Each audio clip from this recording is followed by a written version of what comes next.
I will say this. I barely graduated high school. Nobody's going to remember my success. They're going to remember significance. I'd rather be significant. And I've always found seeking the better way always leads to success. You can satisfy your customers. You can delight your customers. But when you can empower them, that's when you're really winning. And we have amazing artists, horticulture specialists, Olympians, Special Olympic champions who've won gold medals, and donors and supporters help provide them the tools to be successful. It's amazing to get people to do things that they didn't even think were possible or within them. And we want to learn and grow, because if we're not learning and growing, then are we just dying? These people need my talents. Shame on me if I don't apply them. There's one thing that all champions have in common. They get shit done. So welcome to the Get Shit Done experience. Well, we're back at it again. This is the Get Shit Done experience, also known as the GSDX podcast. And I am very, very happy today because we've got an amazing gentleman on. We keep bringing these amazing guests on. I hope you're enjoying this. I'm certainly enjoying it. I feel like in the time since we started this podcast, I have progressed as a human being because I get a chance to sit in this room with all these CEOs and executives and athletes that have achieved these amazing things. It's making me better. Is that selfish? I feel like it might be a little bit selfish, but guess what? Somebody's got to host a show, so I'm taking in all the information, and you're going to get some fantastic information today and some great stories from our amazing guest, the CEO. Do we call you CEO or executive CEO? Director? Let's go CEO. Yeah. That voice you're hearing is the one and only Rich Bobby. Welcome to the show. Thank you, John. Appreciate it. It's an absolute pleasure. Now, we're going to get into what you do, but I think we do need to throw you a little bit of applause here. You just won an election. I mean, this is pretty amazing. I did. Okay, it's like a very, very small election, but nonetheless, I've never won any election, so it's one better. Care to share? Sure. So I was just elected to my kids' school board with Huntley District 158. Let's go. Yeah, it was very exciting. Yeah. Very exciting experience. Was just sworn in last week, and something I would never thought I would say I would do. There's a swear-in?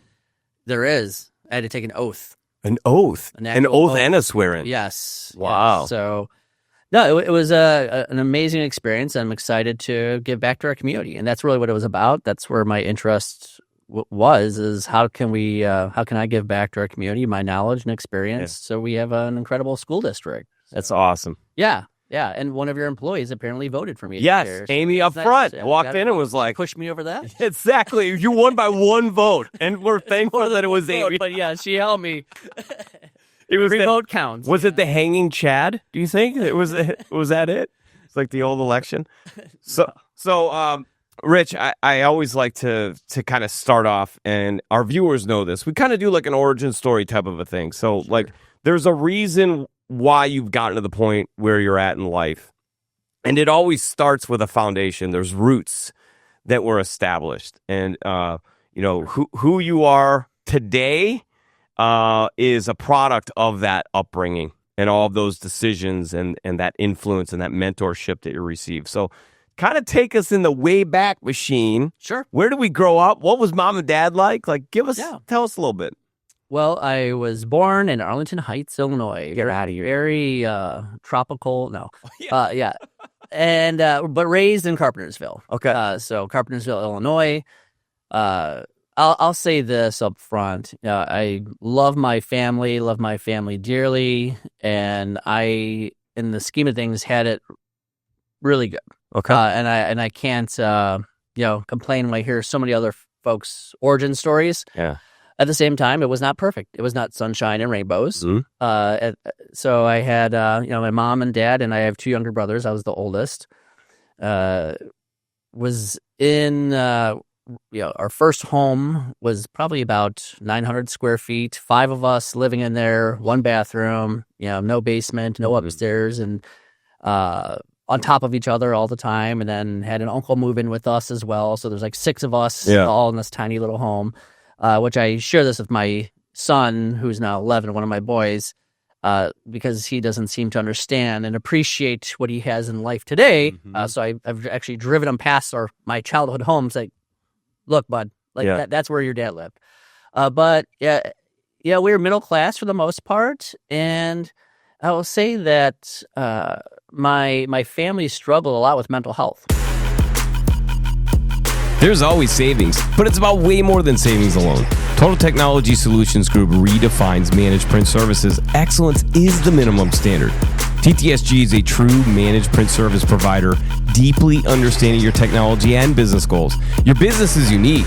Our solutions are tailored to your current and future business goals. Our customer-first approach empowers and delights. TTSG can ensure your technology environment will scale as your business does. So as you navigate business and constant change, partner with TTSG for premium advisement and seamless implementation of your technology goals. We set the bar high. Your people deserve it. Peace of mind. Powerful innovation. TTSG.com.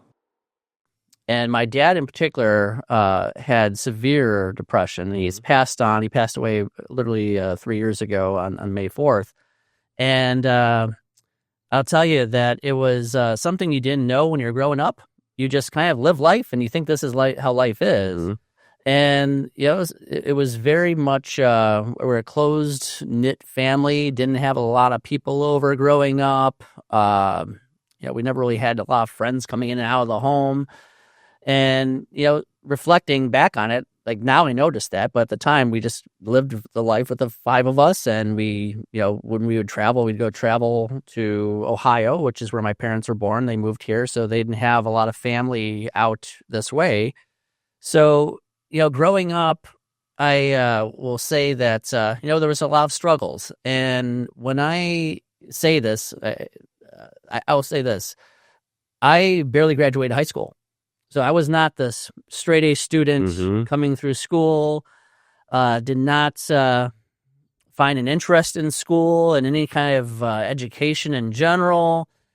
And, some on my team would probably say, Rich, don't share this information. Oh my God, you're giving so many hope by sharing that. Yeah. By the way, I got like a little, I want you to finish, but I have some commentary to this because it is the month of May. It's Mental Health Awareness Month. And that what you just said hits pretty close to me. Yeah. And it makes me think about my kids because I've battled with mental health. And so I'm really thankful that you went there and were vulnerable. And I think it's important. There's so many people that feel like you got to tuck it and bury it. Mm-hmm. And remember, we're about the same age, I think. So grew up in the late 70s, early 80s, kind of coming up. And, I think my dad was depressed too. And they just drank more and they just buried it and they didn't do anything about it and they couldn't talk about it. It's kind of a shame. Yeah. Well, and my dad actually was not a drinker, but even that, still severe. It was, and thankfully later in his life he did get help, which was huge. Yes. So I struggled as well. I mean, just living in this family unit. How could you not? And my brothers did as well. And my mom is just absolutely amazing, and I don't know how she dealt with us because there's the 3 boys and her husband living with her. And so I barely graduated high school, didn't know what I wanted to do with life. And there was one class in high school that I had an interest in, and that was psychology. Okay. And I don't know if I look deep down, if I were to like analyze myself. Maybe it's all coming full circle. Connected, yes. But it was like, this is interesting. And so I ended up going, did not know what I wanted to do. So the natural inclination of at least where I lived was go to community college. So I did. I went to Elgin Community College. All right. And graduated. I did graduate from Dundee Crown High School in Carpentersville. And when I went to Elgin Community College, I remember at the time the joke was it was Dundee Crown with an ashtray because you were able to smoke at that time on Elgin Community College's property, which I'm sure it's not the case anymore. But so I didn't know what to do, and it was a great school. And I tout the ECC did wonders for me. And, really through there, just kind of navigating life. And what I discovered and what I was interested in was I wanted to go into some sort of helping profession. And, as I was going to school, I actually worked at a bank as a bank teller, which is where I met my wife. She was a bank teller. So that worked out well. It worked out well. Yeah. Here we are 25 years later. Congrats. Yes. Thank you. and went to from community college, went to Northern Illinois University, and that's when I majored in psychology. And I think at that point is when I actually really applied myself and said, you know what, I want to be able to help in some way or fashion. I didn't know how or which way I would do that. So, at NIU, in the psychology program, you're with professors who are all clinical psychologists or psychologists of some point. And there was very much this movement of, when you graduate here, you must become a psychologist. In my mind, at least that's what I heard from the That professor. was what you were, that was the self-speak. So I'm like, okay, I guess I should be a psychologist, because they say, what are you going to do with this degree in psychology? You got to be a psychologist. So I applied, and I want to share this because I think, again, it's important to know that I had a lot of setbacks. Like, it was not, again, this clear path of just pure success every day. I applied to multiple PhD psychology programs, mostly in warm weather, because at that time, my girlfriend and I, now my wife, we just wanted to experience a different environment. And I got rejected by every one of them. And in fact, I interviewed, I remember one of them was NC State. I did an interview, and they rejected me.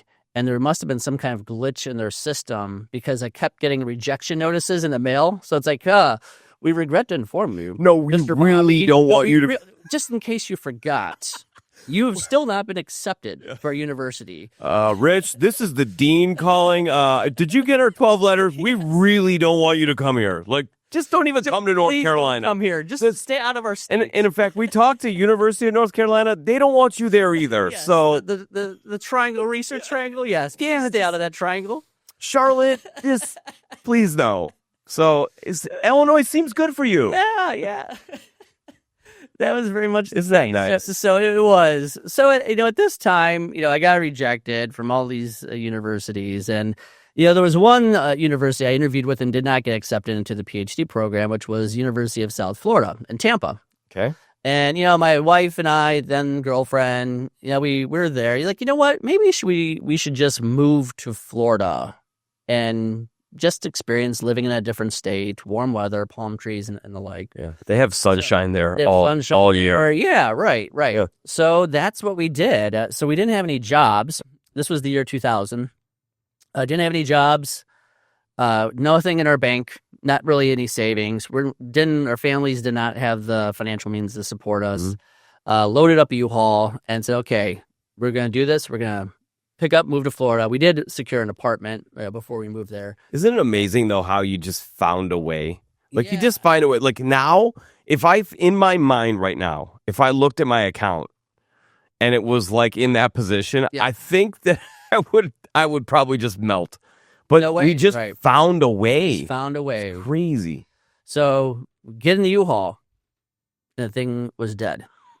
So we're like, okay, is this an omen? And we should not be moving to Florida? So they fixed it. We got there safely. But so in that journey, I remember, in Florida, many of these apartment complexes have pools. So it wasn't necessarily always a luxury, but, ours happened to have a pool. And I remember just laying there in the pool and hanging out there. And I just think to myself, oh man, I need to get a job because it was not really a vacation. Like, we got to pay rent. I'm not on vacation. Yeah, I'm not on vacation. I'm not allowed in North Carolina. Yeah. I'm not on vacation. That's it. And I'll say this, prior to moving to Florida, I worked at a high school, at the Hoffman Estates High School, in their special education department. Okay. So I knew, again, I wanted to do something in the helping profession, and it was a teacher assistant there in a self-contained classroom, and really amazing group of students. So again, I knew I wanted to be in the helping profession. So moving to Florida, I ended up applying to the Florida Department of Children and Families. And so that was my real entryway into being exposed to all the challenges in life. And it was at that point where I decided I was glad I did not get accepted to these PhD psychology programs. Nothing against psychologists. I was just not something where I wanted to do assessments and testing and things of that nature. But I was really interested in the field of social work. And so I ended up applying to the University of South Florida, and they just started a part-time Masters of Social Work program, and I did get accepted to that. It feels like to me that social work is more in the trenches, whereas psychology is very strategic, looking at it from kind of a higher view, and there's some depth to it. But like social work, man, you're really getting in there with these families and really working on their position in life, right? I mean, yeah, every helping profession has their role, but to your point, absolutely, because the job I took on was going to family homes. Yeah. And it was then I realized how much social injustice there is in our world and society, and going into, whether it be in impoverished communities from inner city to rural mobile home areas that did not even have a cell reception at the time, and seeing so many families try and work hard towards getting their kids returned back to them, and then having systems pushing up against them and challenging them. So there was at some point, I don't remember the day, John, but over time, what evolved for me was this desire to go upstream and make change at a macro level and look at what policies, procedures are impacting families negatively. And that is where, my fire was lit in the field of social work. Interesting. Yeah. So, and I'll share with you just a brief story. I had a young teenager who was just kept me in check. She lived with her mom, and her mom was trying to just make ends meet. She had a disability herself, and one day I get a call that all of their belongings were out in their front yard, and they had nowhere to live. So literally, we had to pull together some coworkers. We rented a U-Haul and loaded up all their belongings. And, when I saw their belongings, I'm not making this up, there were thousands and thousands of cockroaches, like all coming in and out of their belongings because they just did not have the means to purchase furniture. So we were able to set them up into a new apartment and get them there. But it's, these, like, it's just a small story of, someone who's trying, but just for whatever reason, some sort of systemic challenge or red tape with the process of trying to find a new home. These are the things that I saw day in and day out. And it really altered my world, because here I am, I'm probably in my early 20s. Yeah. Seeing things that, no one would have prepared me for. And seeing good families, and also seeing situations that were really rough, where I've had, unfortunately, to be in the situation of removing kids from situations that they were not safe, and that was heartbreaking. And I remember having I think she might have been like 5 or 6-year-old girl in my back seats of my car, and driving away from her family home, and she's kicking and screaming at how evil I am, because she doesn't understand that she was in a dangerous. She doesn't realize how kind you are. She thinks you're evil. Yeah, I mean, at that moment, you wouldn't know. And so it really helped reshape my belief system and mindset, and how can we go upstream and be able to support families so that they can stay together, so that as much as possible that we don't have these situations where we have to remove kids from families because of mostly neglect in many of these situations.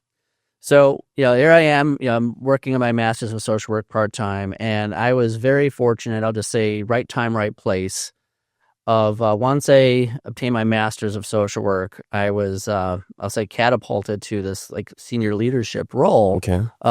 That was overseeing a center along with my director of about 1,600 kids in the Tampa area. And it was pretty intense, and I was exposed to a lot of different circumstances. And I look back on it now, like, who the hell put me in that position? Yeah. Because I'm probably mid-20s now, and making major life decisions, or really with the support of the team, making decisions. And, from there, I will say that's where my fire was lit of, how can, we collectively make a greater impact on a whole system. So I was a part of a team at that time that helped create a risk assessment that was implemented for over 5,000 kids. And that was so rewarding to know that there was, I gave a part of my talent to that piece. So I always have this curiosity. You talk about, like, you've started to feel this is your calling. The fire is burning in the belly.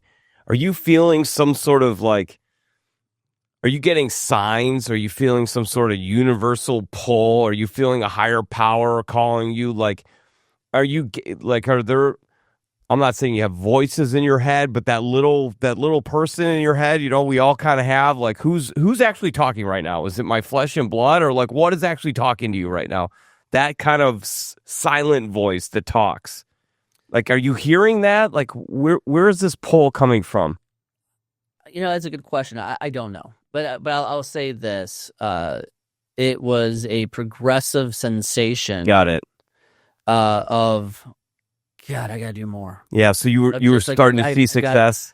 Yes, and I cannot. This cannot sit with me Mm-hmm. Of seeing how challenged our system is, especially for folks who are in impoverished areas or folks who were handed a deck of cards that was outside of their control. So you were inspired because it upset you. There was, yeah. And then there that was sense of urgency. Yeah. I got to do something. Yeah. And I don't know what it is, but I want to do something. So it wasn't like you were never seeking like, well, I'm going to have this title. I'm going to make this amount of money. Someday I'm going to drive this car. For you, it was these people need my talents, and I'm shame on me if I don't apply them. Yes. And I think for me, there was these nuggets and moments of a point in time where you've seen so many different experiences, good, bad, indifferent successes, whether it be families being reunited or kids being adopted by a family. And this is in my earlier career, again, in the world of child welfare in the state of Florida. And, there was also just these heartbreaking moments of, because I would be on call for the whole city, so to speak. And there was a moment where I got a call where sadly, a child died. And for not because of abuse or neglect, it was just a sad, health related issue, but I had to go pick up her siblings from the home where she was still there. And I had to pick up the siblings, and we were trying to locate other homes for them to live in. And where are the parents? They weren't around. The child actually was in a foster home. Okay. So the family, and there was again no identified abuse or neglect. It was just a sad health related issue. And these were kids that were, I don't know, maybe under the age of 5. Like, how do you explain to them that your sibling is now passed? And so I'm not trying to make this a depressing talk here, conversation, but it goes where it goes. It's like it's one of those many moments of just like, gosh, like, how can I help? How can I help? Yeah. How can I help? That's it. So that was the driving force behind my motive. And so, I was there in Florida for 6 years and decided to move back to Illinois. My wife, we did eventually get married while we were in Florida, and she changed careers. She was in the world of business and wanted to be a teacher, public school teacher, which is what she does today. We said, you know what? We're coming back to Illinois so often. Why don't we just move back? So we moved back, and then I ended up working at a children's residential center in Evanston, Illinois. And it was for kids who had severe emotional behavioral challenges. Many of the kids were placed at this program or the center through the Department of Children and Families, through DCFS, and had severe trauma. And so again, it was just this other opportunity of like, how can we help and support? And through that, I was fortunate enough to be in an administrative role and did the admissions of kids coming in. I'd go to hospitals, assess kids, and see if we were a good fit. And I saw the positive impact this program was having on their lives. And so just the journey continued. And I find, in each of my cross points, I find these moments of, all right, I feel like I've tapped out. Like, I feel like there's now like this next step. Like, where can I make? Where do I go now? Yeah. And that's what led me to Little City. So I've been with Little City for now 13 years as of this past May 1st. Yeah. So that's cool because that's a career path. It was. Right. So, a lot of times CEOs come from another organization. They were a CEO there, or they were executive director, and then they just come to the new brand as the CEO. I think it's always really cool when somebody started at a position and worked their way into the CEO role. And that's what happened for me. Yeah. And I'll say this to add fuel to this. So I applied to Little City. I was told by a former colleague, hey, there's this director of children's residential that's open. And I'm like, okay, I applied to it. And I'm not even making this up, 5 interviews for this position. Wow. I think I was interviewing for the Pentagon. Yeah, for real. And one of them was with a friend that we both know, Sean Jeffers. Yeah. And thought it was going well. Well, I get a phone call. I didn't get the job. Was the interview in North Carolina? No, it was not. I mean, I'm feeling like this is about going to happen again. I feel like I received a letter shortly thereafter that. And then another one. Yeah. Jeez. No, so I didn't get the job. It's shocking. What? Why? So they ended up going with someone else who was more qualified than I was. Simply the person had more experience. Okay. And Fair more enough. qualified. So it was a difficult decision. So you didn't just give up on your dreams and just kind of walk away. You then did what? Well, I'll say this. This is where I really appreciate Sean Jeffers, who I know you've had on your podcast here, is there was something else that happened around that same time. It was quite tragic. And so this was almost like, it felt like a little piling on, even though no one intended for this to happen. At that time, my wife and I, we really struggled trying to have kids. And she's simply, I know this is all taboo, I'm sharing this, is she had 5 miscarriages. Wow. And we tragically had a stillborn young man born at 35 weeks. Oh. And so we just lost our first son just before this. And the part that I'll never forget, though, John, is Sean reached out to me even though I didn't get the job. That guy is a man of character. Yeah, he still reached out to me and said, hey, I heard about your tragedy. And I just want you to know my heart, mind's with you, love's with you, and my prayers are with you. And I just thought, like, wow, the head of this organization just reached out to me. And in the role I was applying for, I wasn't going to be reporting to him, but he still reached out to me. I know Sean doesn't need this, but a great way to judge somebody is what people say about them when they're not around. There's no reason, for us to be touting him at this moment, but he obviously is part of the story. But I spent 2 hours in the room with him, and I can't even imagine working with him and interacting with him on a daily. But I spent 2 hours with him. I'm still flying from that. Like, I'm impacted. Like, I said to him, I felt like I was doing a podcast with my father. I believe it. Like I felt that energy, that wise energy, that kind of like gentle, loving but stern love. Like it. So I get that. And what an amazing mentor. He really is, and he and I stayed in touch still to this day. Yeah. But it was at that moment, John, that I'm like, I want to work for this organization. I mean, the fact that this gentleman who I didn't know at all, we only had a brief interview together, called me after that tragedy. And, he reached out to me again and said, look, we have another opening. There's this director of foster care services and clinical services, and I think you'd be great for it. And so from there, I was accepted to Little City. So nice. I still joke with Sean to this day, like, you denied me my first job here in Little City, but no, it wasn't his decision. It was a collective. It seems like when you get adversity, though, you kind of kick it into another gear. I feel that way, John, and I'm not trying to reiterate Sean's podcast with you, but there's something that he says that has always resonated with me, and I feel like I've tried to live my life this way, but never had the terminology for it, is when you experience adversity, you could be bitter or you could be better. And I've always found seeking the better way always leads to success. Yeah. At least in my own life. Where do you think that comes from?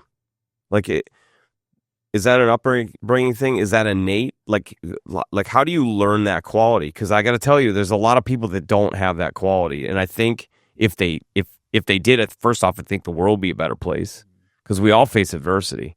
Right. And so you kind of have a choice of how you're going to handle that. So how did you get to that point? I honestly, I do not know, other than I can, just say that my mom has been a shining star in my life, and she experienced so much of us. When I say us, my brothers and my dad and I, and she would always look for that silver lining. So if I had to dig deep, John, maybe from my mom, Okay. From there, at the same time, various experiences I've had in my life, I've just felt that there's always a fight that I just don't want to give up. Yeah. And I've found that I've only benefited when there's those setbacks to keep moving forward and keep going forward. And so I cannot concretely answer your question. Okay, well let's say Happy Mother's Day to all the moms out there that are the foundation and the rock and the inspiration to so many, especially great leaders, amazing men and women in the world that are doing amazing things. The moms were involved. Moms built them, right, to go do those amazing things. So we are recording this before Mother's Day. It will release after. So we are before and after, but we are saying Happy Mother's Day to all the amazing moms out there. Absolutely. Happy and Mother's Day. I think every mom is amazing in some way, shape, or form. Right. So you get this adversity. Now you take this new role with Little City. Is it kind of a peer level role to the one that you wanted? Is it just a completely different division? Like it was a peer level role. And when I was in that role, I don't know if many may not even know this at Little City. The person that was in the position that I originally applied for had left the organization, and I was asked to take over that position. And I did turn it down only because I just saw the momentum that our team was having in our foster care and adoption program at that time and our clinical services, that I wanted to see it through. Yeah. And so then there was a time and place, maybe 3 years into my tenure at Little City, where I was over our adult services, where we have, an employment program, we have adult living arrangements, we have, day services for adults, and over those services, and was over that for about a short stint, about 6 months or so. And then Sean again reached out to me and said, "Rich, okay, we have another opportunity for you. I know you have a lot of experience in residential as well as in the world of foster care. Would you mind doing a lateral move over to this position?" Because that person had just left the organization. So I graciously took it. And I loved working with adults as much as I do kids, even though most of my career has been working with kids. But working with adults who have intellectual and developmental disabilities, it is just as rewarding to me, of just seeing them achieve successes, moving from point A to point B, or landing a job, or learning a new skill. That's what lights my fire for sure. So over at that point, I was over our children's residential services, our foster care and adoption services, and we also have a therapeutic day school. Mm-hmm. Those are located in Palatine. Our foster care program is located in Chicago, and was over those children's services for about 8 years, and then Sean left, retired. Yeah. We had another CEO come in and was there for about 10 months or so, and here I am. And a year later, you win the election. And CEO of Little City. I mean, all within a time frame. Very grateful. Yes. Very grateful. Yeah. You have a household of stewardship, which is awesome too, with your wife being a teacher. So there's probably a lot of conversation that you have about, like, how do you handle this? How do you handle that? And just the fact that you're both giving back. By the way, folks, if you want to play along, it's littlecity.org. So www.littlecity.org, and you can check that out. And essentially, Little City is, providing services and safe spaces and education and activities and community for children and adults with intellectual and developmental disabilities. I don't know if you could find something that is more purpose-driven. I just find it to be absolutely beautiful to do that. I think that it's very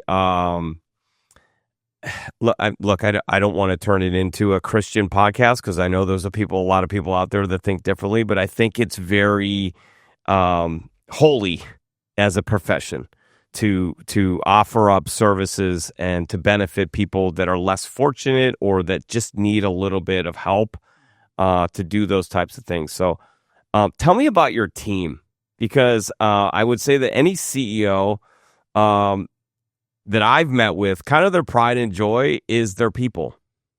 I could not do this role without our team. I mean, at the end of the day, I'm even here with you because our team is doing the work as we speak. Yeah. Our team is so passionate, caring, and talented.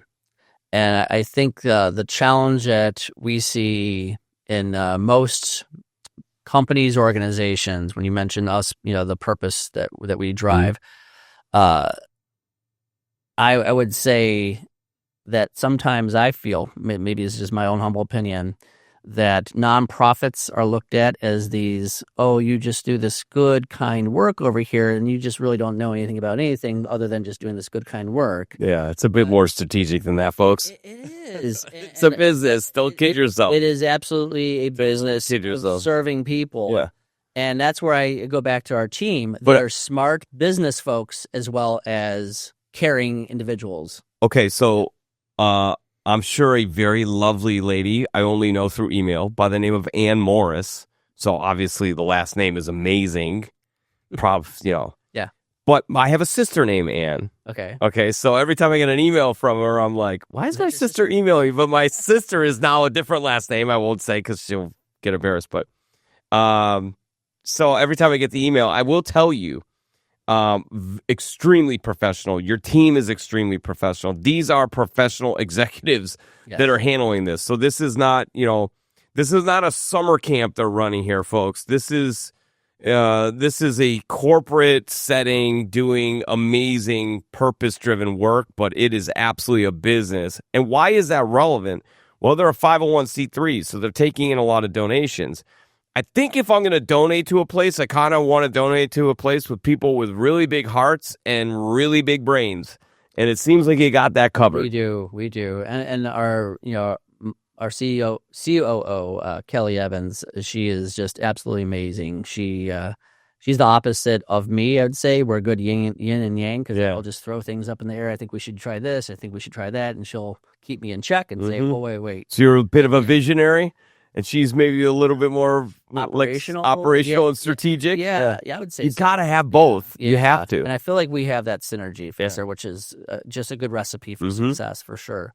And with that, each member of our team has a role and function that is essential to us being successful. And what I've seen is, with companies, we can't just raise our prices. Yeah. 90% of our funding is coming from the state. Yeah. The rest, about 5-6% of that is coming from grants, and then really 3 to 4% is coming from contributions for raising funds. Yeah, and we had a highly successful annual gala this past weekend, which was just remarkable. I had over 400 people there. It was at the Ritz-Carlton in Chicago. Not too shabby. Yeah, it was amazing. But it was our team that did that. And I'm so fortunate where I could, honestly, John, just show up. Yeah. And our team just does this remarkable work to make our mission stay alive. Because it's always about the mission at the end of the day. And then we have our golf outing that's coming out the day after Father's Day on June 16th, Little City Invitational, which you all are major sponsors. We're totally excited. We can't wait. Yes. I will say, it's things like your company's Tim Ward that keep us afloat, because it's the challenge we've run into is when we want to provide anything above and beyond a state funding, it always needs to come from donors, and it needs to come or through some sort of grant. Yeah. Because the way we're funded is for the bare bones, keep the lights on. Yeah. 3 hots cot and a cot.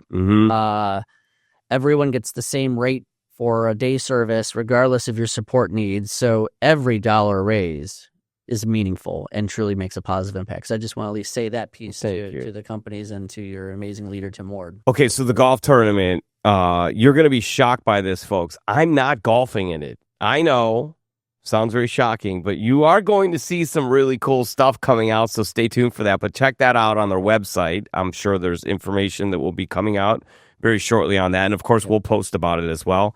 If you want to contribute in some way, shape, or form, is there still time to do that? Absolutely. Oh, that's awesome. So we'll put links in the show notes, and I'll, of course, I'm going to post a whole bunch of content and clips and all kinds of stuff, and I'll put links where you can sign up to be either a sponsor or part of the tournament or contribute in some way, shape, or form.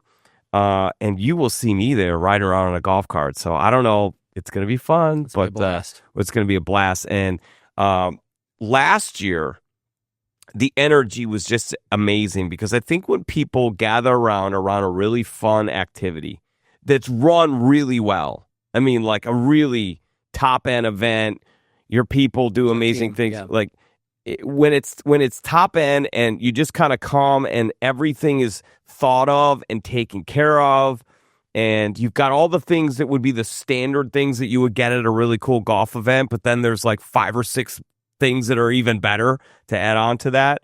And then you're doing it centered around a fantastic purpose.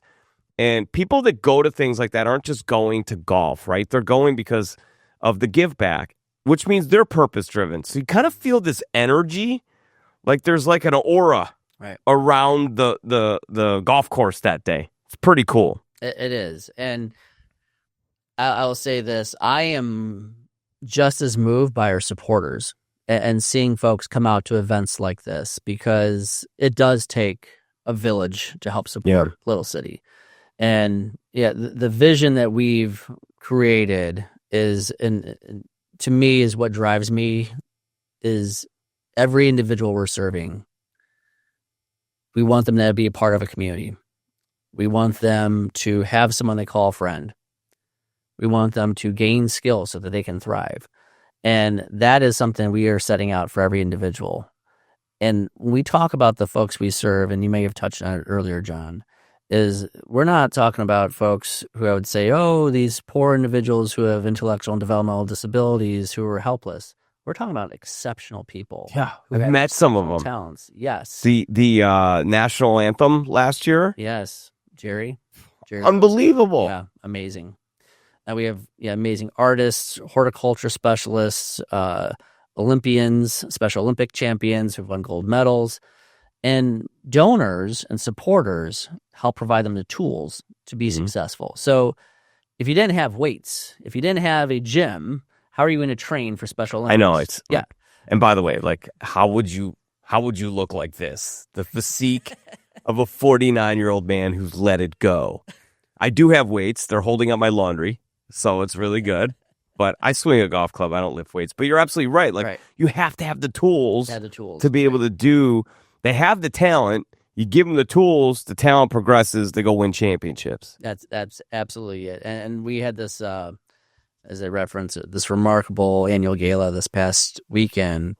And one of the things that was spotlighted was by one of our major donors. Her name is Julie Bell.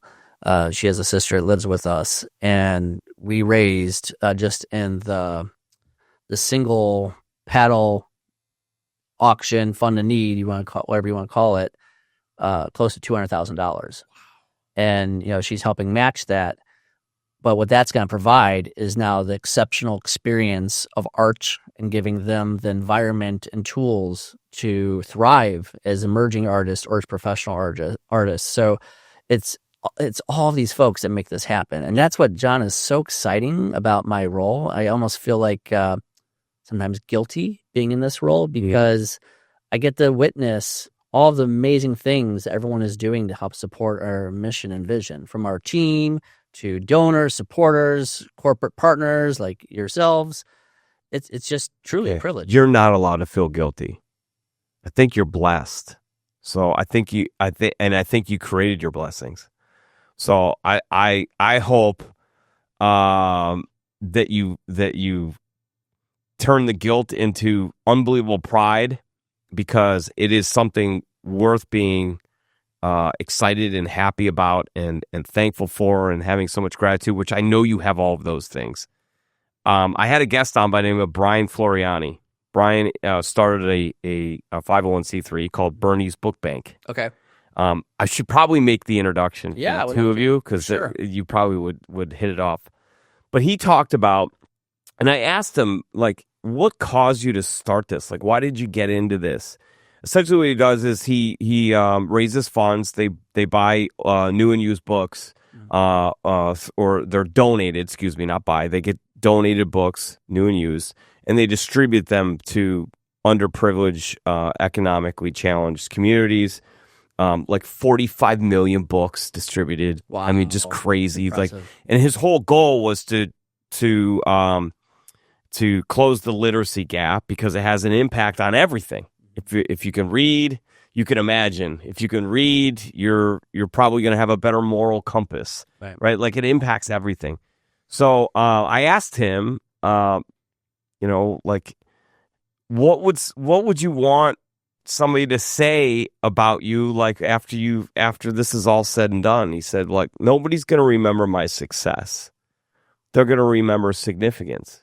I'd rather be significant. And I think that that's an important thing that I'm embracing, because when you start to talk about the people that are going to help Little City, like a Tim Ward that we've talked about, he's successful, but nobody's going to remember how many copiers and printers he sold. The people that are going to be touched and impacted, it's going to be from the significant things that he's done, and the way that he's contributed back to society. And I think that that's you too, Rich. Like, you've chosen this career, this journey, and you could have gone a whole lot of directions, but you kept feeling that burning, and you choose to do this. I don't think this is a get rich type of a scenario, right? Like, this is more about being significant. So talk a little bit about that. Well, thank you for that, John. When you said that, it reminded me of that famous quote, which I'm probably going to botch, by Maya Angelou, of when it comes to people you encounter in your life, you may not remember, you might forget what they said, you might forget what they did, but you'll never forget how they made you feel. 1,000. And that's, to me, if you ask me that question, I just hope that upon my end of life, folks could say he was someone who made me feel valued, respected, and in some ways empowered me, if not inspired me to do good in the world. I love it. That's it. The ultimate in branding is empowerment. So, like, if you can empower your customers, that's, you can satisfy your customers, you can delight your customers, but when you can empower them, that's when you're really winning. I think Little City's customers obviously are your people that you're stewards for. Empowering them. You're empowering them. It's the ultimate branding play. Yep. So let's empower our listeners a little bit. You're a CEO. There's a lot of people out there that right now are middle management. Maybe they're just starting their career out. Maybe they're on the edge of deciding to go start their own business where they're going to put themselves in charge. Maybe they're about to put their application in to go from VP and they want that CEO role. They're going to go for it. So talk a little bit about what it takes to be a CEO. And, like, if you could, we've talked about your people. We've been humble. I want you to not be humble now. I want you to give us the goods. Like, what is a CEO? What does it take to be a CEO? From the grit that you need to the strategic thinking to when everyone's resting, you're not. Whatever your perspective is, but, like, what does it take to be an effective CEO? The first thing that comes to mind is having the right mindset. And there's two mindsets that I live by, and I think I've been living by, but just recently over time found the right words for it. And one mindset is having a growth mindset, believing that you could always grow and you can always learn. that the learning doesn't stop. I am a prolific reader. I listen to books. I read books, listen to podcasts. I've been doing this for decades, a couple decades. Okay, so that's interesting to me. Back to like during my commutes to work, I would get business books on CD. Yeah. And from the library. Yeah. And pop them in and just listen and learn and listen more and check out the next book. So having that growth mindset of just always being eager to learn and never getting to a place where you feel like you've got it. I got it now. Yeah, I got it. There's nothing more I need to learn. I've been doing this for a couple of years and there's nothing more I need to learn. I feel like that is something that of the successful leaders I've seen, it's those folks who are constantly learning and are willing to accept that you might not have all the answers. Because I think the common misperception is, well, if you're the CEO, you should have all the answers. I find as I've, so to speak, climbed the ladder, the less answers I've had. And it's about finding and building those relationships with the right people who do have the answers, who know someone who knows someone who has the answers, and working and building those relationships with people to find the solution and working together, again, as a team to overcome those challenges and not having to take all the burden of being the solver of every life issue. So one is the growth mindset. The second one is having a giving mindset. And when I say giving mindset is I've John, I don't know where I learned this. I wish I could tell you, like, well, if you read books this, like, I don't know where I learned this, but I've taken the philosophy for every person I've ever supervised is how can I make them better? How can I give them everything I know, every piece of knowledge, share any skill that I might have to pass on to them? And when you begin to look at life through that lens of like everyone can grow, and if I can just give it my all to someone else and give to them versus just take from them, of what can I get out of you, John, versus what can I give John, it shapes that mindset where it opens up possibilities that you never would have thought of. And so I think that starts there. Pause there if you have any questions on it, because I could go to daily grind. I've never been a CEO, but I have been in leadership for a long time, and I've always felt that I'll just give you an idea. Like the CEOs that I've really appreciated the most were the ones who helped me arrive at the right answer instead of giving me the right answer. Mm-hmm. And then even though I knew that they helped me arrive at the right answer, they gave the credit to me for coming up with the answer. Right. And it was kind of like our own little secret, like between the two of us. Like, I couldn't have come to that answer without you, but then you gave me the credit for getting the answer. Like, that's awesome. So that's that giver kind of a thing. The other thing is I've always thought that it's amazing to get people to do things that they didn't even think were possible or within them. It's like getting them to do things that you didn't think they could do is one thing. Getting them to do things that they didn't even think they could do, that's a whole nother level. And I feel like that's something that CEOs that are really effective pull that off. Yeah, that makes sense. And I think going back to the giving mindset is we are encountering so many challenges in the work we do. I mean, there's just infinite challenges that we face, whether it be funding or crisis involving maybe someone we're serving. And there's no manual. Just like when COVID hit us, there was not a manual to say, okay, step one, do this. That is where we have to rely on each other and have to be humble enough to just say, again, I don't have all the answers. And to your earlier point of asking the right questions of like, okay, how do we solve this? Well, how will we handle this? And then through that process, the answers tend to emerge. And I will say most of the time, they're not coming from me. and that's the part where, if my kids ask me, they don't, because they're 11 and 6, they're almost 7. It'd be pretty cool if they did. They don't understand what I do. I mean, but from their perspective, my job is responding to emails. Yeah. So like that's it.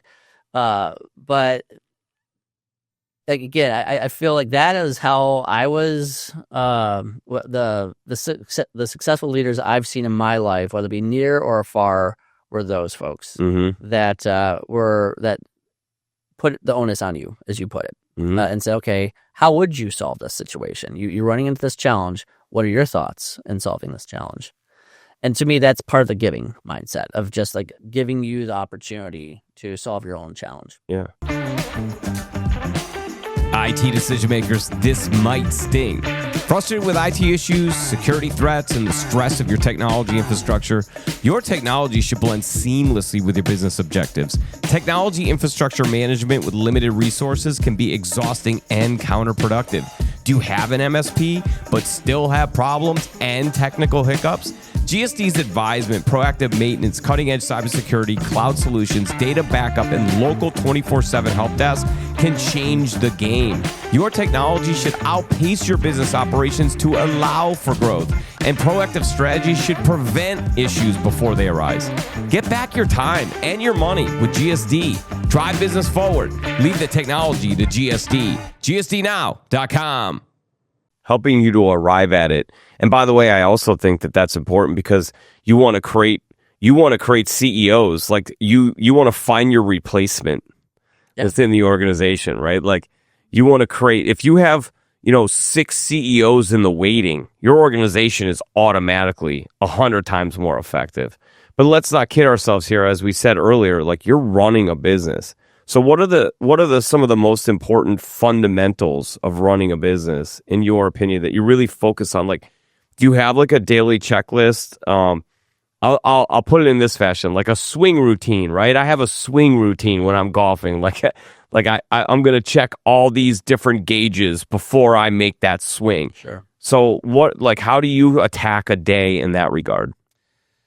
Yeah, no, it's a good question. I think I'm a big believer in developing habits. The success of organizations like ours or any organization is contingent on the habits that organization has in place. And for me, it starts with me. If I'm going to be the leader of an organization, if I'm the CEO of the organization, I have to have healthy habits, for whether it be, staying healthy from diet wise, exercise wise, sleep wise, starting with those core, because I'm useless if I'm not getting sleep, if I'm not eating healthy, and I'm not going to sit here and claim that I eat healthy, because I don't. I could always do better. Trying to do better with exercise piece. I do sleep fairly well for the most part, but starting with those core things, I think without that, nothing else really matters. Beyond those core things, I really believe it's important for myself or any other person who's in a leadership role is to carve out time to think. We are so into the busy work of respond to this email, then that email, then this email, then handle this phone call or follow up with this. But I think it's important. Fascinating. And I've actually carved out in my calendar each week a time for just like weekly reflection and time to think. What I've done is I set goals for myself every week, and then I have a daily goal. And then I reflect on that goal each night of what I want to accomplish the next day. Something I just started doing, maybe several months ago, it sounds really awkward and weird. Like, why would you do this? I bought a physical calendar. And so what I do is once a week, whether it be on a Friday or a Sunday before the work week, I will look at my Outlook calendar and I will handwrite my schedule for the week. It's like that second solidification. Yes, and look at the next month, 2-3 months down the road, sometimes more. But it's the process of like actually writing this down. It sounds like that's so redundant. No, it's the thought. Now, wait, I have this meeting next week, this leadership meeting. What are we going to talk about that meeting versus it's always pained me, and I'm guilty of this myself, of we might have a leadership meeting and then, let me come up with an agenda that morning. Let me send you the agenda, versus being planful. Like, no, what's going to be the meaningful conversation we're going to have? We're going to be some of the difficult decisions that we're going to make at that meeting, versus let's just show up to the meeting to give each other updates on what's going on. So it's that planful, methodical process I found at least be helpful, of recreating that physical calendar is forcing me to think strategically. Because I'm now in a place where I feel like my role as CEO is really making sure that our vision is crystal clear of not just the next year, but the next 10 years. At the same time, focusing on our strategies of how we're going to get there. And it is very hard to do that if you're just in constant operational mode, task mode. So what I've found is those thoughts come to you when you're going for a walk, when you're just taking that time to just think, or doing some other relaxing exercise where your mind can wander. Yeah. It's amazing that you say that, because I had a complete trip, right? Like a mind trip, when I was in the director level for the first time. And CEO said to me, "We don't pay you to do anymore. We pay you to think." Yeah. And I was like, what just happened? Right. What just happened? Because my whole, 20 years of my career was just be on the top of the leaderboard, be the doer, get it done, just go, go, go. And then to have somebody actually say, stop doing for a second, start thinking, like, we need you to think, what's the next thing? Right. It kind of blew my mind. So how do you do that? Is it a meditative state? I know you had said like the walking is like. I do. And again, I could do better at this. I do meditate. Sounds crazy. 5 minutes every day, and I 5 minutes more than I do. In the morning, and I have this app. It's called like Insight Timer. Mm-hmm. I'm on a streak where I've not broken the streak in years.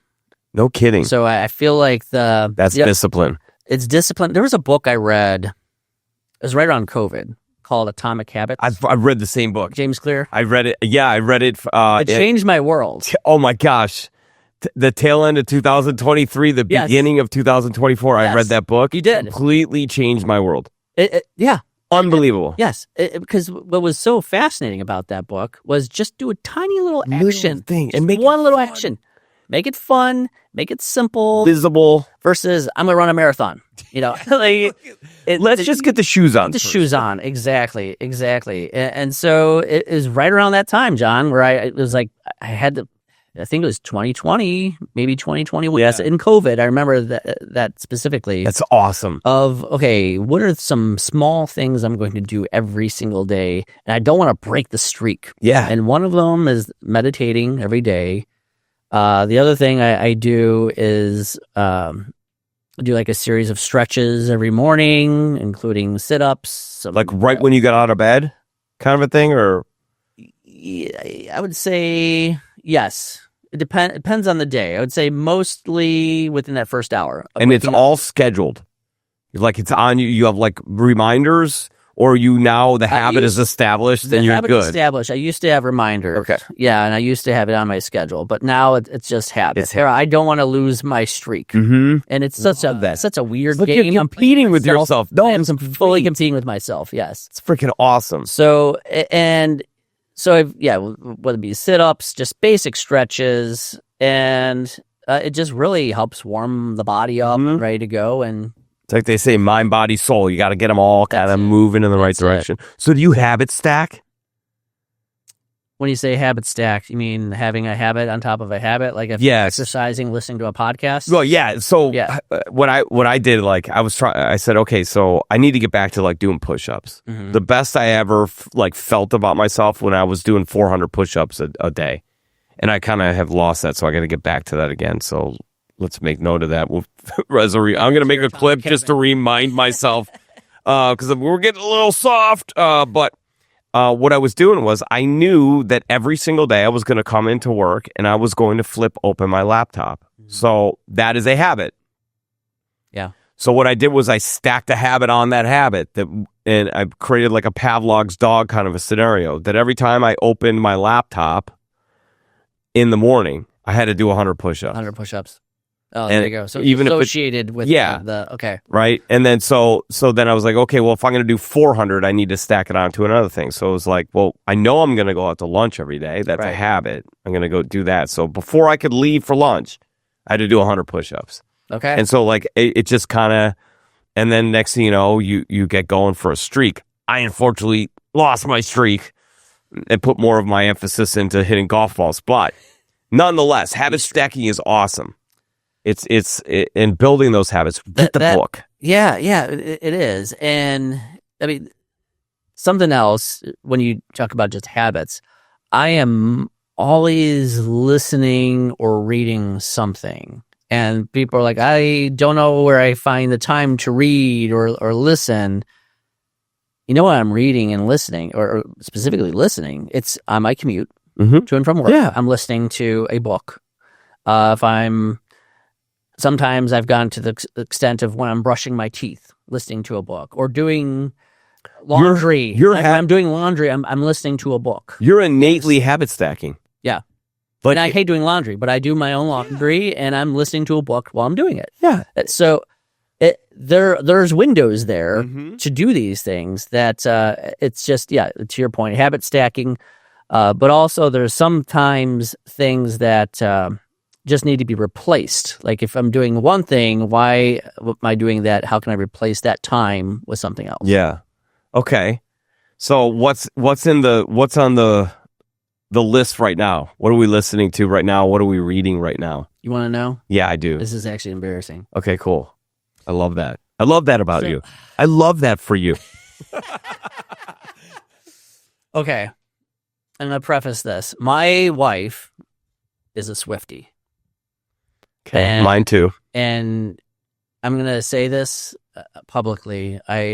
She converted me, and I'm a Swiftie. You're now a Swiftie. I'm now a Swiftie. All right, there it is, folks. There it is. We're fortunate enough to see her live. And by the way, I got a text from her. She was waiting for you for a long time. She said, "When is? I know you work with Rich Bobby. Like, when do you think that he's going to become a fan?" I'm like, I can't. I don't know. I'll send him a note or whatever. Like. We really love him, and he's got a golf tournament coming up that raises awareness and money and for a fabulous cause. But like, Taylor, I can't make the guy be your fan. Like, so I'm sure. I appreciate it. When she listens to this episode, when she listens to all of the Get Shit Done Experience episodes, probably habit stacking. While she's writing her next hit, song, she's listening to this podcast. Likely, you better believe it. Yeah, high odds, very high odds. So. Yeah, so you're a Swiftie now. So I'm a Swiftie now. And so, back to your question, like, what am I listening to right now?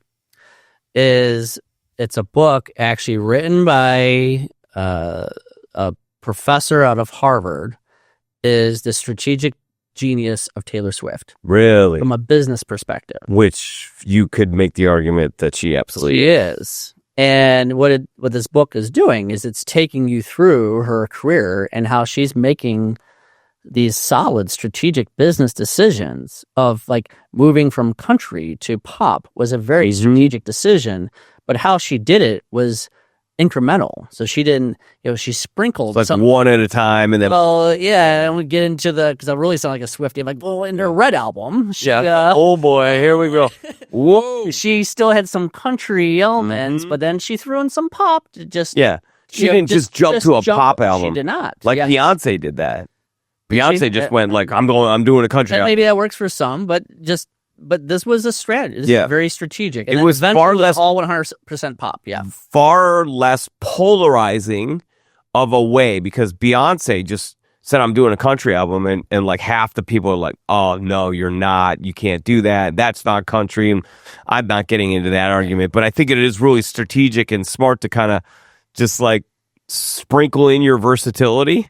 Yeah. And then slowly make the transition so you're not losing fans to gain fans. That's it. And where I bring it back to where the intent of this book is, yes, it's about Taylor Swift and gives her history, but there is a lot of lessons to be learned on how when you make those incremental changes, you have pushback from your original core, all your fans, your customers, or in our case, families.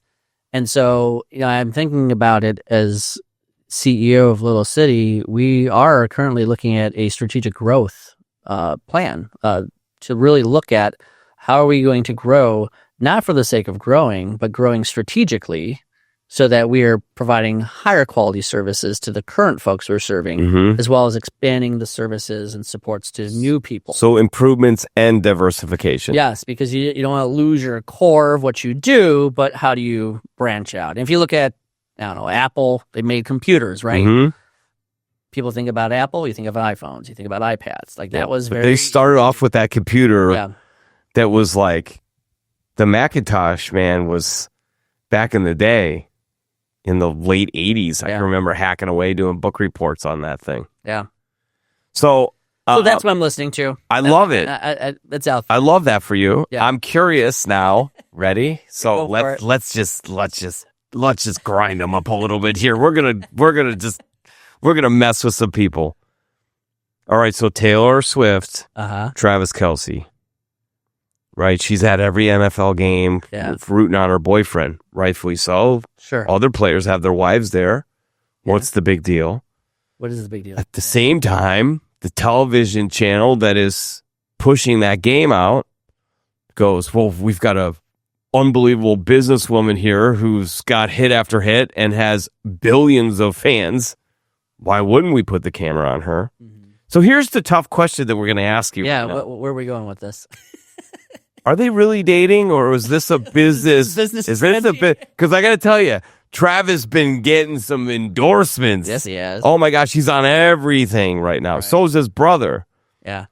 Is that the Swiftie effect? Were they a match made from from the agencies, if you will? The agents like, how do we really make some money? I mean, it'd be pretty easy to get them some endorsements. We put one of the most popular players in the NFL together with the most popular pop country artists. We put them together.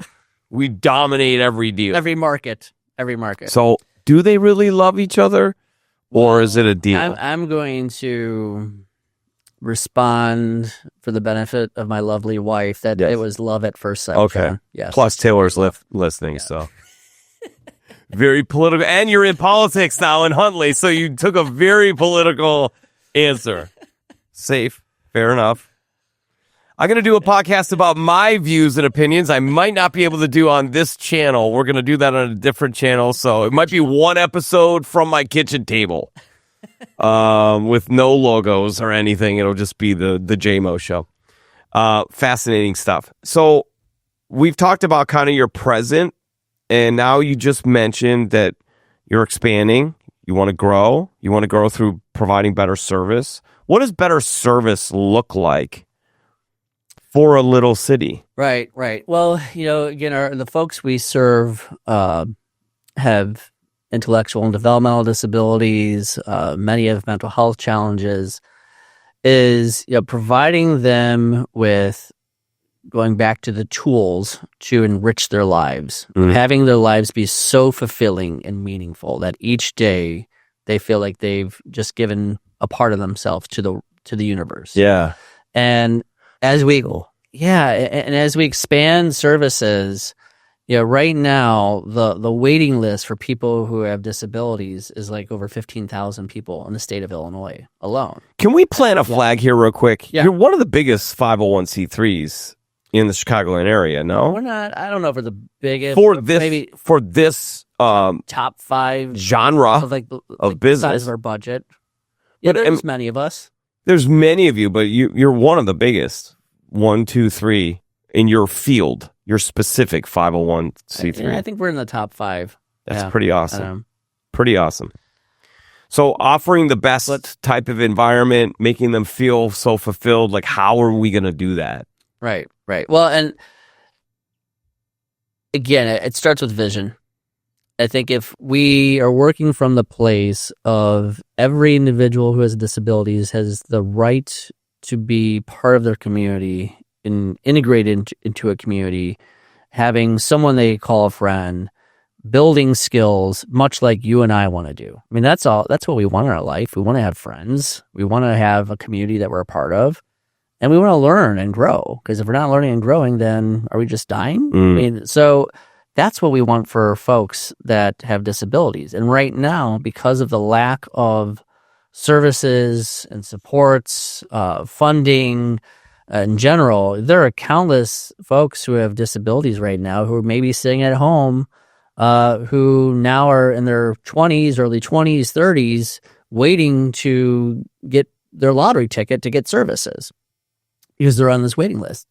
And so one thing what we're doing is we started a private pay adult service for adult recreational service that includes recreational opportunities, art, that is very much community driven, where if someone is on the waiting list, they can still access this service. Or if someone is maybe not on the waiting list for services, they can still access this service.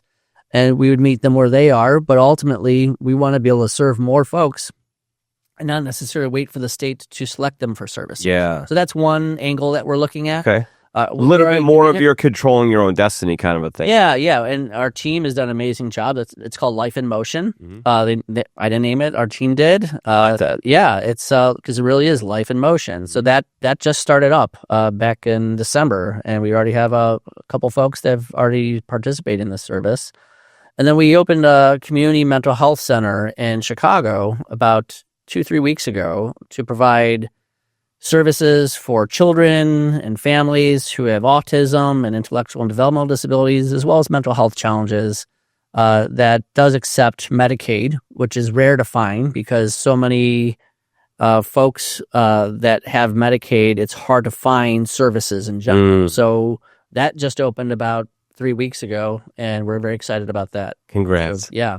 So if I have a child, or I know of an adult that has intellectual disabilities or other disabilities, and would want to be part of Little City, is that coming through the government, or does the family have a say in that? Does the family push the government? Does the family contact Little City? Like, how does the model work where people end up part of your community, and getting the care and teaching and everything that you offer? Sure. Yeah, it's really multiple directions. One is, yes, a family could reach out to us. And then if they don't already have the support for government funding, we would help them get on that waiting list, so to speak. So you'll hold their hand through the process. Absolutely. Awesome. And even though if we don't benefit from it, that's just what we do, because we care about folks. Brain experience. Yeah. And so the other part of this is we'll get referrals maybe from the state, whether it be through DCFS if they're a child, might be through what they called as this individual service coordinating agency that would work with that family's community, and they would refer that family's loved one to us. And then for our school, we get referrals from school districts. Okay. That our school is just remarkable. I mean, we are serving kids that no one else has been able to serve. Kids who have very severe autism, many, not just nonverbal, but have high behavioral support needs. And so we've created a school that is by far serving some of the kids that have the highest behavioral support needs in the state of Illinois. And it's the school is serving kids. Right now, we serve about 30 school districts where their home district was unable to serve them safely because they did not have the resources and supports. But ultimately, parents make the decision if they want their student or their child to come to our school. So it's all parent-driven. That said, what the sad state of Illinois right now is many kids are being transitioned out of state because there's not the capacity in Illinois to serve them. And so we at Little City are really trying to drive and be part of that solution of how do we continue to support children and adults who have especially severe autism in a manner where their family doesn't have to pick up and move, or they need to transition out of state. You have to expand. More facilities, more brick and mortar. Well, it may not even be brick and mortar. It might be community-based services, like what we're doing in our Chicago office. So it could be that. But ultimately the challenge that we run into is workforce, is finding qualified folks who have the heart mindset to want to do this most challenging work. And so any expansion we do in services, it's about, are we going to have the team enough people to be able to, because you have to have a ratio, right? You have to have for every 3 you have to have 1 kind of thing. Depends. We have from 1 to 1s to 1 to 3. Yes. Yeah. There are ratios. And then our more intensive school, we have, it's called Thrive.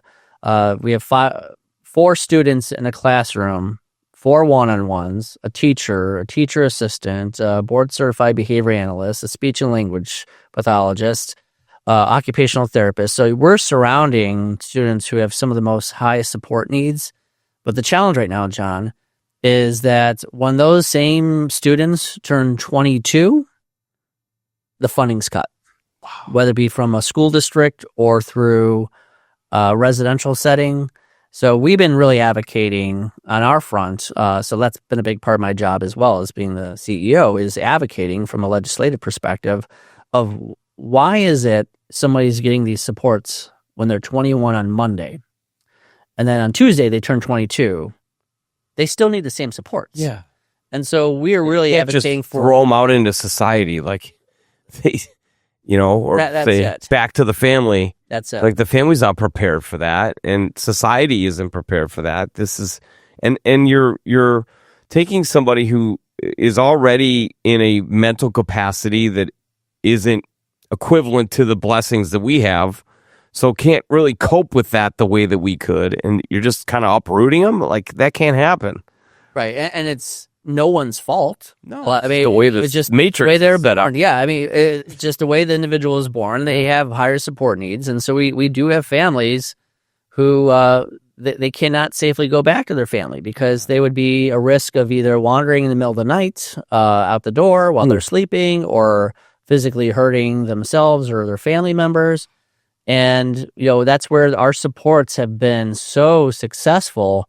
And it's very, the next, the big piece here is it's painful to see that the supports drop off simply because of an arbitrary number. And so we're advocating that the supports continue beyond the age of 22.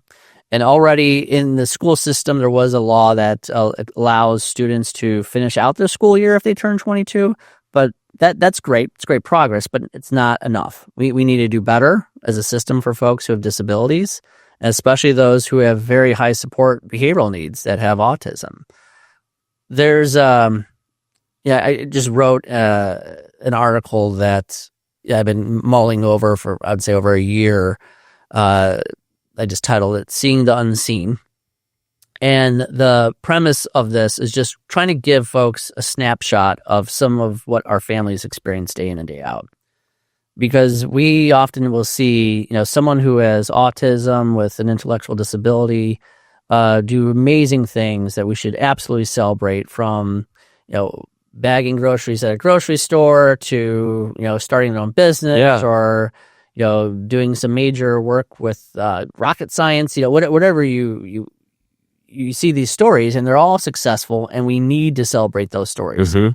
At the same time, this is not an or, this is an and we also need to recognize that the spectrum, especially for autism, is so wide that the folks that we forget about are not always out in the community, because they're not always safe enough to be out in the community, because their family does not feel safe enough to bring them out in the community. So to bring their child to, say, McDonald's, they may have the fear that their child, because of the severity of their disability, not because of bad parenting, because of the severity of their disability, that they may have this fear that they're going to hop over the counter and grab the fries out of the fryer because they don't understand that the fryer is going to be hot, or grab other people's food because they don't understand that food's not my food.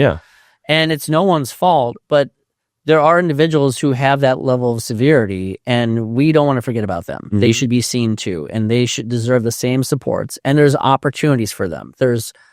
We've seen massive successes for individuals who have those high support needs. So they're not, let's just keep them unseen. We need to keep them seen. Absolutely. And as you mentioned, that spectrum is wide. It is. My wife just said to me this morning, because we watched the Bob Dylan movie, which, by the way, I want to see it. Oh my gosh, Rich, it's so good. I want to. It's so good. You got to watch it. But I love Bob Dylan. So now we're in this like, once upon a time, we're like saying that to each other. And you, didn't you? We're doing that like to each other. Like, did you make dinner? Doing that. So yeah, it really hit us. But she's now she's like reading about him because she wasn't like a fan or whatever. It doesn't. And so now she's reading it. So I come down to make a cup of coffee this morning. She goes, "Did you know that Bob Dylan was on the spectrum?" And I'm like, first off, how would they know that? But you know what? There's a strong likelihood of that. The music that person wrote was unbelievable, but he was so socially awkward. He wore sunglasses all the time. And so like, when you think about the spectrum of what you just said, I can totally see that. Yeah. The number one golf influencer on Instagram and YouTube and TikTok is autistic. Okay. And so he like won't play in any tournaments, but he goes to these really hard courses and shoots like a 63. Wow. On camera, and like the whole time he's just kind of, it's his superpower. Yeah. And so, like, when you see that spectrum, we tend to think of that part of it where the person's got autism. Yeah. So, like, they just, maybe don't make eye contact with you, but they can play Mozart, right? We think of that person. But there's a whole nother level, like, on the other side of the spectrum where these people really need love, support, care, ongoing, 24/7, consistent, 24/7. Yeah. And they're a danger to themselves without knowing that they are. They're a danger to... Without the right support. And not with the intent. There's no intent. They just don't... they're not operating with the same facilities. So they need the love and support and guidance that you guys offer, which is just... It's fantastic. Yeah. We do what we can to be part of the solution. Yeah. And the needs are just infinite and the resources are limited. So Rich, I want to ask you some crazy questions, and then we're going to tie this with a nice, beautiful bow at the end. Okay. But I want to ask you some crazy questions here real quick. And I think they're Swift. No, we already hit that part of the segment. But I just want to kind of get to know... I want some of your wisdom, if you don't mind. Like, I've really enjoyed this, and I think you're very thoughtful. And when I say that, I mean from the heart and the mind. And so I just have a couple things that I want to learn from you, if you don't mind. So what's more important, happiness or joy? It depends on how you define both. I would say joy, because our definition of happiness oftentimes is feel good all the time, when the reality is that's not practical for me to just feel constant happiness every single moment of life. Because if I'm doing that, I'm denying another part of life, which is struggle, challenge, that we all need to experience, in my humble opinion, to grow and learn from, to get to that place of joy. Of just like life is joy, and happiness. Riding a roller coaster it could be a happy moment, but are you going to ride a roller coaster for a whole year straight? Oh, not without vomiting. Exactly. That's my point. Yeah. So joy. I love that, and I think I agree with that, and I've really been trying to figure that one out. I think happiness, like, is amazing and awesome, but if you could have joy through adversity, like, you rarely are happy while you're having adversity, right? But you could still have joy while you're doing that. Like, I think of everything takes me back to golf, so I just think, like, if I double bogey a hole, I'm not happy, but I'm playing golf and I'm in nature and I'm amongst friends, so I'm still joyful. Right. That's a good way of putting it. So that kind of like sits with me. I love your answer. Yeah. Okay, so if you could give us two things that you think are right with the world, and two things that you think are really wrong with the world, what would they be? Good question. Two things that are right with the world is that I do believe most people want to do good in life.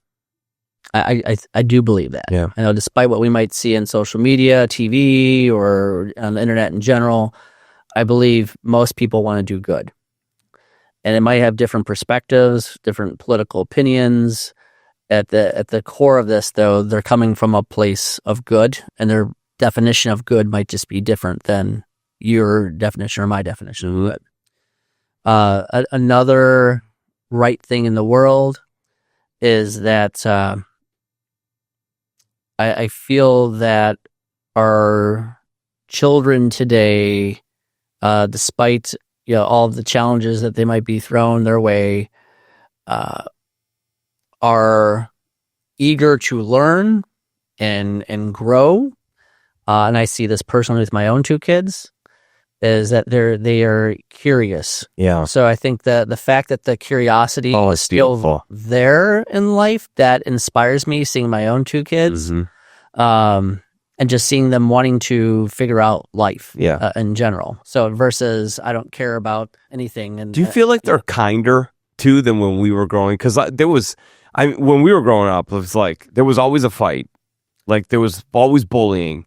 I feel like they're kinder now. I'm fortunate. Yeah, I would say so, because here's the challenge, not to derail, because I will answer your the other part. Of this. Well, I derailed it. It's my fault. That's okay. We'll come back and get it. Is that right now when my 11-year-old is having a fight with his friend, and hopefully he doesn't listen to this podcast, but we know it because my wife can see his chats. Yeah.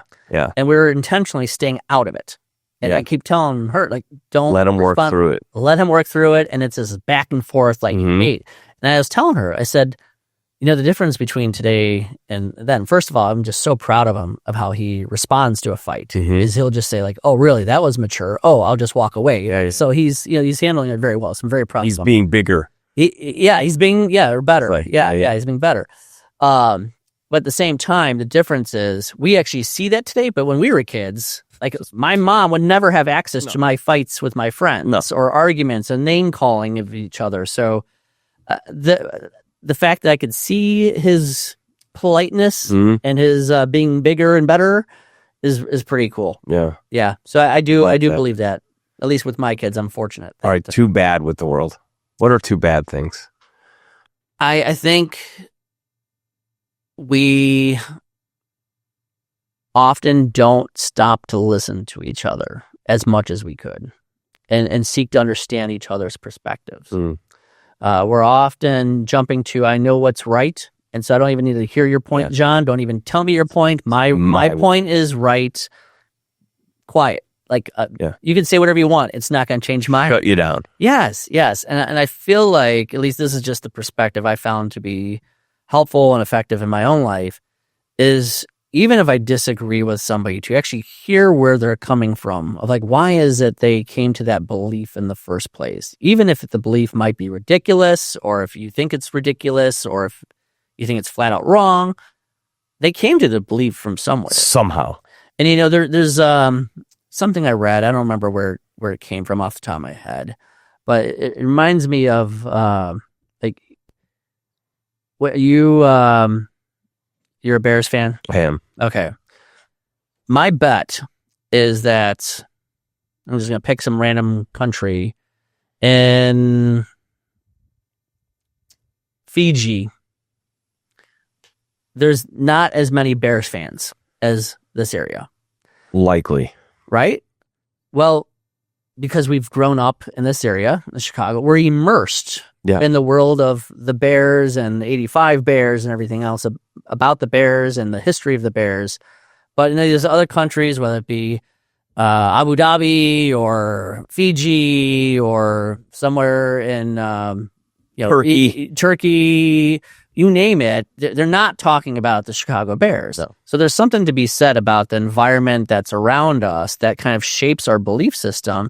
And I think it's fascinating to learn about how one came to that belief system. Yes. So someone might be like, what's the big deal with the Bears? And we might be offended. Like, because it's part of our world. It's part of our world, right? Yeah. Right. And that's a weak... So we shut each other down too quick. Yes. So shutting each other down too quick. And then, if I think about a second one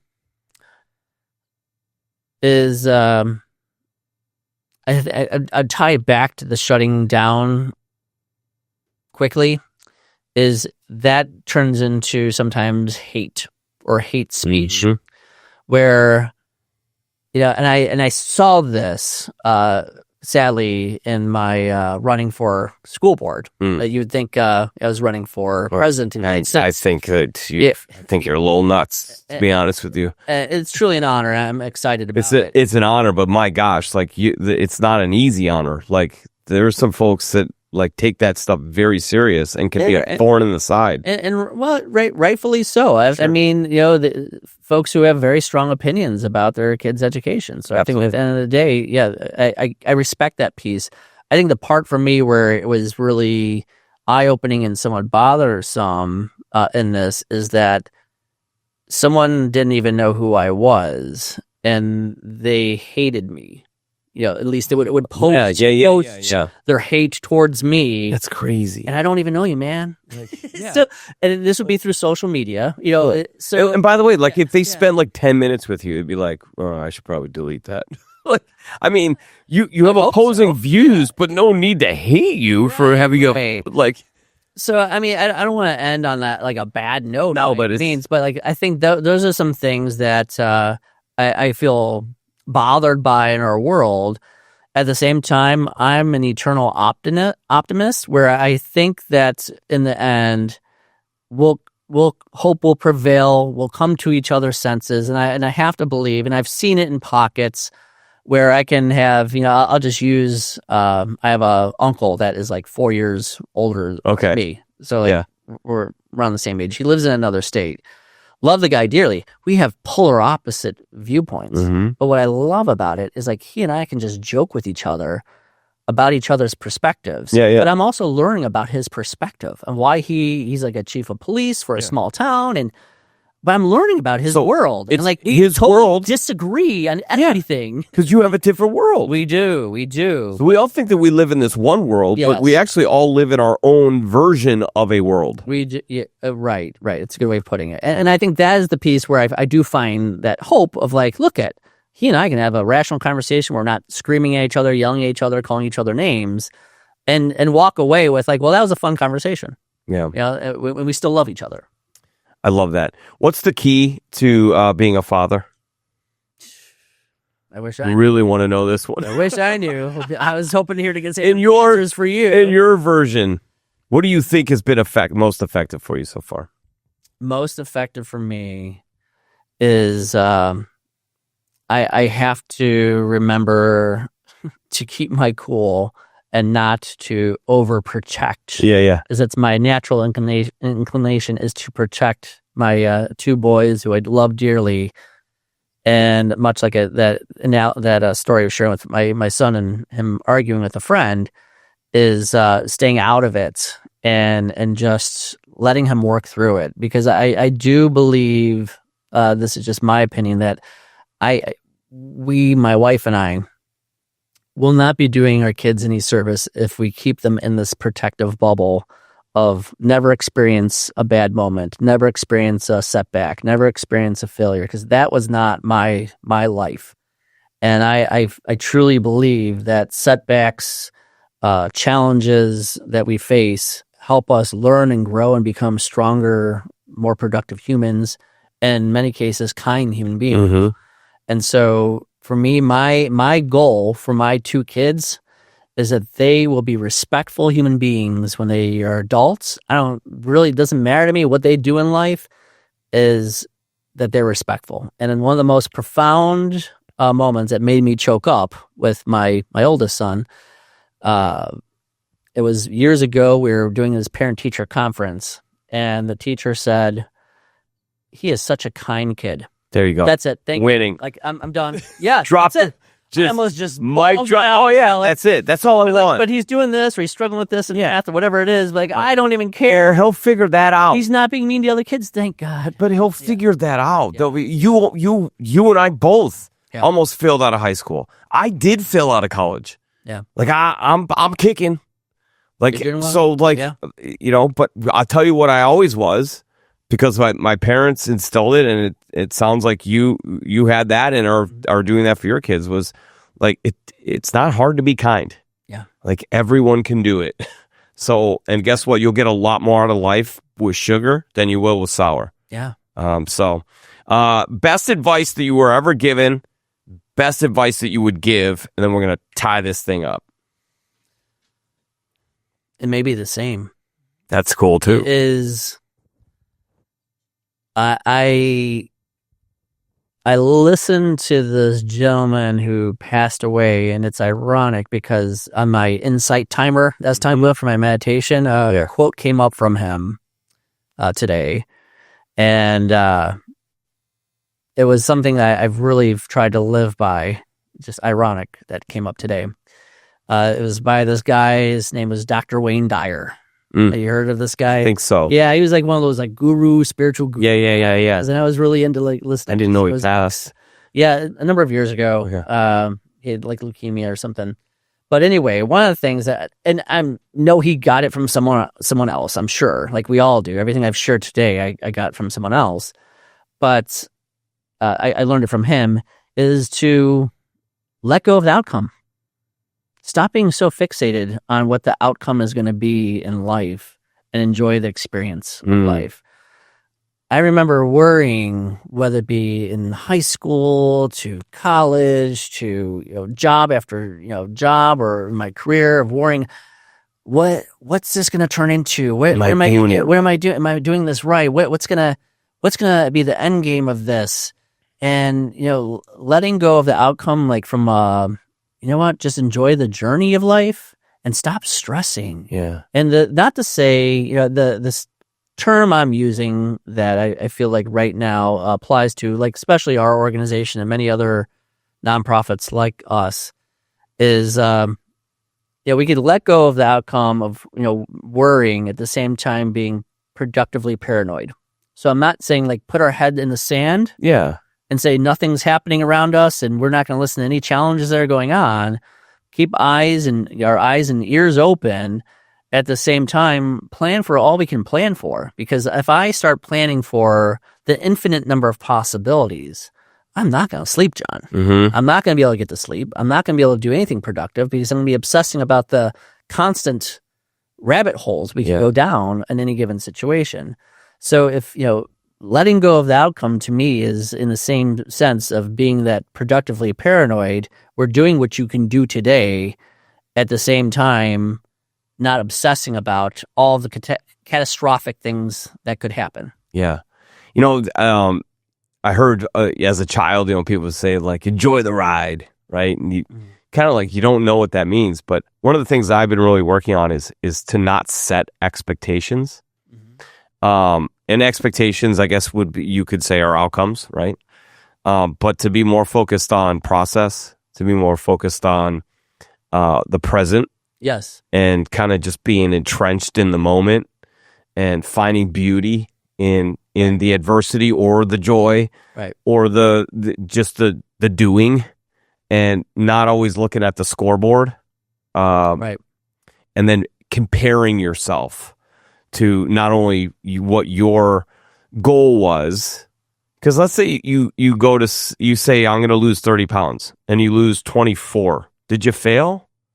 Or did you lose 24 pounds? Pretty damn good. Right. So I've made that change. I love that advice. I think I think for anyone listening, I think it's really calming too, to kind of set yourself free. Do you feel like you set yourself free in that regard? I do. Like frees you up?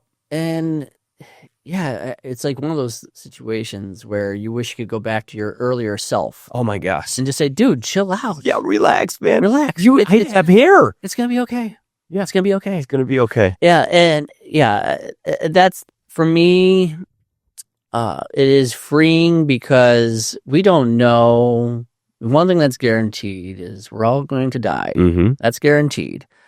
And I saw this with my dad, who died too soon. He had Lewy body dementia, and it was really tragic. He was 68 when he passed. And I just saw these hopes and dreams that maybe you would talk about one day in the future. And what saddens me is, it's not going to happen. Yeah, it's not going to happen. But he lived in those moments, especially towards the end of his life, and I just want to do the same, where I'm not worried about what is it going to look like at retirement. And I'm not one. My wife, she's counting the days of retirement. I don't. I just...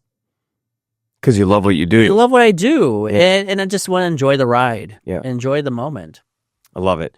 All right, so here's a moment that all of you listening could enjoy, and that moment would be on June 16th.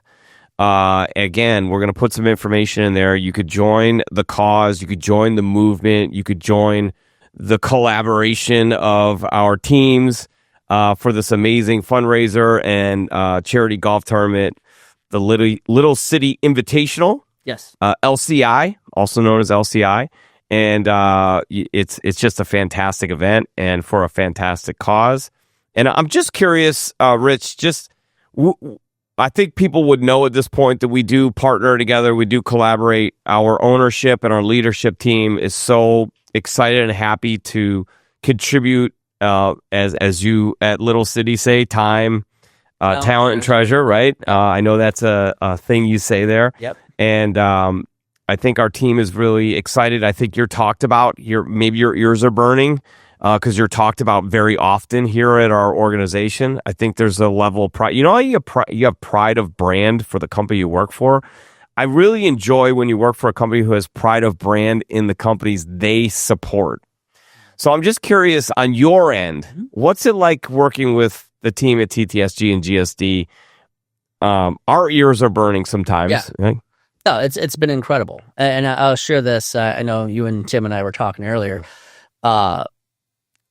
It's nice to know I could sleep at night and not have to worry about a cyber attack, wiping out everything we have, or one accessing everything we have when it comes to private information on the folks we support.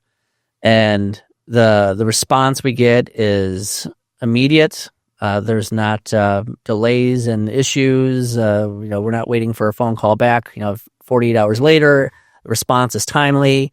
And I think the integration between your companies has been really helpful in many ways. And I'll just, again, share the part that really moves me is how you all have purpose too. It's not just, a technology company or companies, but what you give to organizations like us at Little City is so meaningful. And I see the genuine love that Tim has, you have, John, for purpose-driven organizations like us, that I feel like we share the same purpose together, that we're in this together, and it doesn't feel like you're a vendor.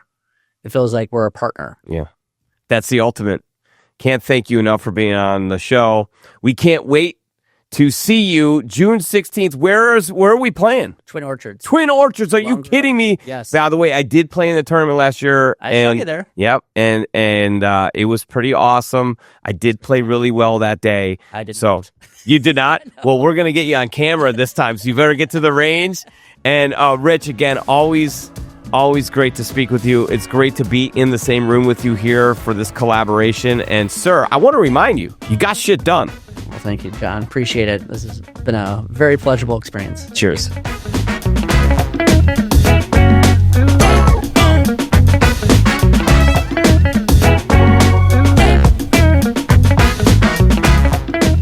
Can your business handle 15% growth? If yes, you have to engage with 2020 Design. They fuse data and creativity to stop the scroll, break through the noise, and grab the attention of your future customers. 2020 Design will create competitive, click-worthy campaigns, design and build custom websites, spark your social media presence, and structure email campaigns that get right to your audience, the decision maker. Let's boost attention and awareness, which allows you to convert more sales. Check them out at 2020design.com. That's the number 20, TWENTY design.com.